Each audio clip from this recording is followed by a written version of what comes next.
So the question is, what is a neuron and what does it do? So neurons, we have two types of neurons. We have central nervous system neurons, which are obviously in your brain, and then we have peripheral neurons, which are in the rest of our body.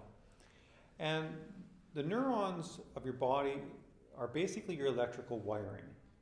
Okay, and they're electrical wires with switches and gates, very much like any kind of complex switch and microchip that you may have in all the things that we operate today.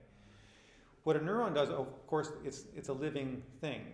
So neurons communicate with each other, and what they do is, since we don't have they're like a light switch, turn them on and off, but of course there's nobody inside your brain turning the light switches on and off, so they have to be auto-regulated. And how they auto-regulate is through a process called an action potential threshold.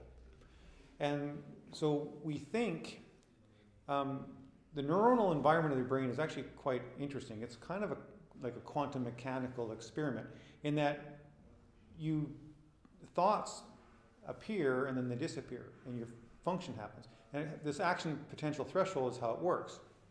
And so each neuron will have multiple inputs from other neurons. And it's and I tell people it's almost like a child pestering their mother, and they're saying, "Mommy, mommy, mommy, mommy," and at some point in time, the mother says, "What?" Right? And you get a reaction. And so you've reached, at some point, the child has reached that action potential threshold of the mother's response. And neurons are basically the same way.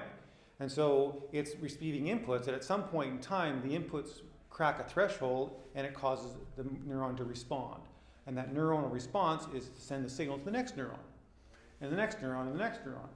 And what happens is that allows it to self-regulate, because as the propagation occurs, if it's not being reinforced, it kind of settles down.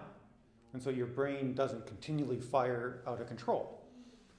And so what happens then with neurological diseases is that this interaction between neurons gets disrupted. Some neurons fire too much. Some neurons don't fire enough. And people think the brain works in the opposite way that we normally think. Your brain is always on, and the way it's like a team of wild horses that you're holding the reins on. So the brain is always on, and it works through negative feedback. So how things happen is that you release an act perpetually. So the negative feedback is that the brain always wants to act, and so by releasing it is how we have these fine motor skills, because you don't actually have to think to move, you have to think to stop moving. And so when things start getting disrupted in this balance, then you have like Parkinson's, which is strange because you have a decrease in neuronal density, but you get an increase in movement. You're actually shaking. So the ability to stop the movement is what's happening, is the brain can't stop itself. And same thing with, say, schizophrenia or bipolar psychoses. These are functions of overactivity. Now, on the other side of the equation, when you get to neuropathological diseases like Alzheimer's, where you actually see neuronal shrinkage and apoptosis, which is neuronal cell death, then actual function gets decreased. So there's a balance. The brain is always in balance. Neurons self-regulate and they connect with each other, and that system is finely tuned and it's fairly self-organizing, and it will re-equilibrate to changes in our environment.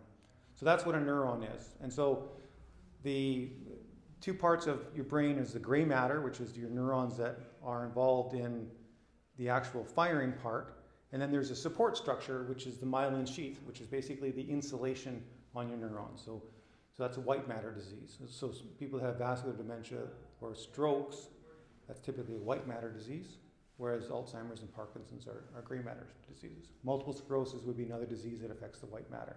And so when the myelin sheath gets degraded on neurons, the ability for that electrical signal to be propagated goes down, and so the signal starts losing function. So in a very broad way, that's kind of how things work.